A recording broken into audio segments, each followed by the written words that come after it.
Hello guys, welcome back to my YouTube channel Akash ji के information. Friends, आज हम economics के 8th पार्ट को लेकर आया हूँ।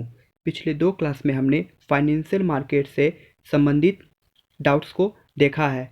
चलिए आज हम लोग poverty, parameter of poverty, measurement of poverty या फिर एचडीआई इंडेक्स से संबंधित सवालों को देखते हैं या फिर देखते हैं कि यहाँ से कैसे एग्ज़ाम में सवाल को पूछा जाता है, जो कि एसएससी, बैंक, बीपीएससी, यूपीएससी या फिर कोई भी गवर्नमेंट एग्ज़ाम हो, यहाँ से भी आपको सवाल देखा जा सकता है। और ये टॉपिक भी एग्ज़ाम के पर्सपेक्टिव से बहुत ही महत्वपूर्ण हो जाता है। चलिए आज का क्लास शुरू करते हैं। What is poverty? ठीक है, पॉवर्टी का मीनिंग क्या होता है फ्रेंड्स? गरीबी। क्या होता है? पॉवर्टी का मतलब क्या होता है? गरीबी। पॉवर्टी 2 तरीके से होता है, एक एब्सोल्यूट प्रॉपर्टी, दूसरा रिलेटिव पॉवर्टी। एब्सोल्यूट प्रॉपर्टी क्या होता है? When person do not able to get money for satisfying their basic needs. अगर कोई व्यक्ति के पास उतना पैसा नहीं होता है जो अपने बेसिक नीड्स, जो बेसिक ज़रूरी हो उसको फुलफ़िल कर सके, उसको एब्सोल्यूट पॉवर्टी बोलेंगे। ठीक है, next is relative poverty. When low income of person compare to high level income of person then feel poverty. कोई गरीब व्यक्ति अपने से धनी व्यक्ति, हाई लेवल इनकम वाले पर्सन से तुलना करता है तो वो गरीब महसूस करता है, उसे बोलते हैं हम रिलेटिव पॉवर्टी। ठीक है, चलिए देखते हैं पॉवर्टी के कितने पैरामीटर है। फ्रेंड्स, पॉवर्टी के जो पैरामीटर है वो कैलोरी मेथड पे भी पहले लिया गया है। अगर कोई व्यक्ति 2100 कैलोरी एक दिन में खाता है, ठीक है, 2100 कैलोरी एक दिन में लेता है अर्बन एरिया में, अर्बन एरिया में अगर 2100 कैलोरी लेता है तो वो गरीब नहीं माना जाएगा।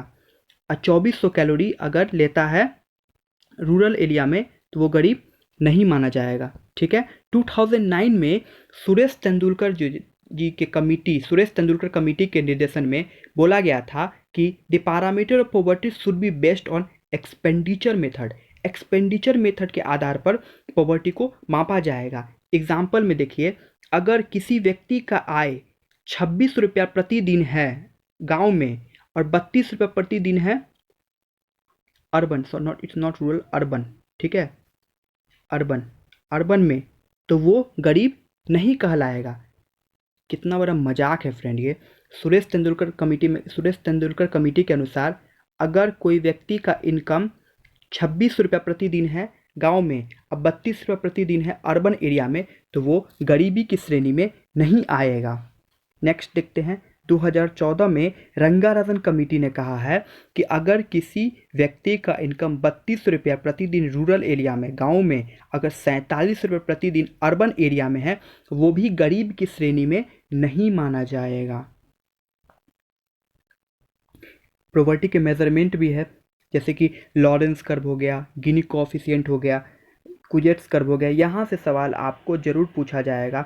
कभी कभी तो सवाल ऐसे भी पूछा जाता है कि कैलोरी मेथड पे पूछा जा सकता है कि अगर कितने कैलोरी अगर अर्बन लोग लेते हैं तो गरीबी नहीं माना, गरीब उसको नहीं माना जाएगा। आई मीन तो 2100 कैलोरी, ठीक है, रूरल के लिए 2400 कैलोरी पर डे।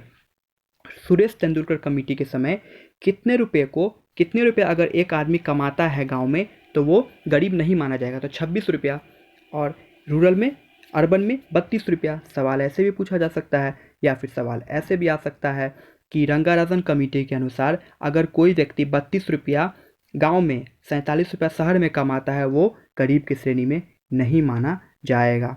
चलिए अब लॉरेंस कर्व के बारे में पढ़ते हैं। ठीक है, लॉरेंस कर्व को लाइन ऑफ इक्वलिटी बोलते हैं। क्या बोलते हैं? Line of equality. ठीक है, ये जो लाइन है ना फ्रेंड्स, ये है आपको लाइन ऑफ इक्वलिटी। ठीक है, उदाहरण के रूप में अगर लाइन ऑफ इक्वलिटी से जितना दूर जाएगा गरीबी उतना ही बढ़ता जाएगा, लाइन ऑफ इक्वलिटी से जितना नज़दीक आएगा गरीबी उतना कम होगा। ठीक है, गिनी कोएफिशिएंट के द्वारा कहा गया है कि अगर जी 0 है तो फुल इक्वलिटी, बराबर, पूरा बराबर है, अगर 1 है तो पूरी तरह से इनइक्वालिटी माना जाएगा। कुजर्स कर में क्या कहा गया है, डेवलपिंग कंट्री में क्या होता है, डेवलपिंग कंट्री में इनइक्वालिटी ज़्यादा होता है, डेवलप कंट्री में इक्वालिटी जो होता है वो लेस होता है। नेक्स्ट देखते हैं ह्यूमन डेवलपमेंट इंडेक्स। यहाँ से तो फ्रेंड्स श्योर कोई ना कोई एग्ज़ाम में आपको सवाल ज़रूर पूछा जाएगा, ठीक है। HDI को डेवलप किसने कर रखा है, HDI को डेवलप किसने कर रखा है, तो it is developed by Pakistani economist Mehboob ul Haq. 90s में पाकिस्तान के एक अर्थशास्त्री थे जिनका नाम महबूब उल हक था, उन्होंने HDI को डेवलप किया था। HDI का जो इंडेक्स है वो किसके द्वारा पब्लिश किया जाता है, ये भी सवाल आपको एग्जाम में पूछा जा सकता है। तो UNDP, united nation development programme के द्वारा HDI इंडेक्स को पब्लिश किया जाता है। भारत का करंट HDI क्या है 2021 में, 131 है, भारत का रैंक 131 है। अब HDI का पैरामीटर क्या है, life expectancy, per capita income, education, 3 parameter है, life expectancy, per capita income, education, ठीक है। चलिए देखते हैं आगे। अगर G इज इक्वल टू 0 है, if G is equal to 0 to 0.49, G अगर 0 से G stands for geometric mean अगर 0 से 0.49 के बीच में है तो वो लेस डेवलपमेंट है, ठीक है। अगर G इज इक्वल टू 0.5 से 0.69 में है तो वो डेवलपमेंट हो गया, इसमें इंडिया भी आ जाता है। G अगर 0.7 से 0.79 के बीच में है तो वेरी डेवलपमेंट हो गया। अगर G जियोमेट्रिक मीन 0.8 से 1 के बीच में आता है तो most development. Under this country like Norway, Canada, Sweden इस सब देश के अंदर आता है। एक सवाल यहाँ से और भी इंपॉर्टेंट है जिसको आप दिमाग में जरूर रखिए, करंट अफेयर से है। The current HDI rank of India क्या है, तो 131। कितना है, 131वां स्थान है भारत का, समझ गया। चलिए आज का जो वीडियो था वो इकोनॉमिक्स का पार्ट 8 था, जो कि पॉवर्टी पैरामीटर ऑफ पॉवर्टी या फिर मेजरमेंट ऑफ पॉवर्टी या HDI से संबंधित था। उम्मीद करते हैं आपको वीडियो जरूर अच्छा लगा हो। अगर आप नए हैं तो प्लीज़ आप मेरे चैनल को सब्सक्राइब जरूर करिए, अपने फ्रेंड्स को शेयर करिए ताकि दूसरों को भी इसका फ़ायदा मिल सके। धन्यवाद।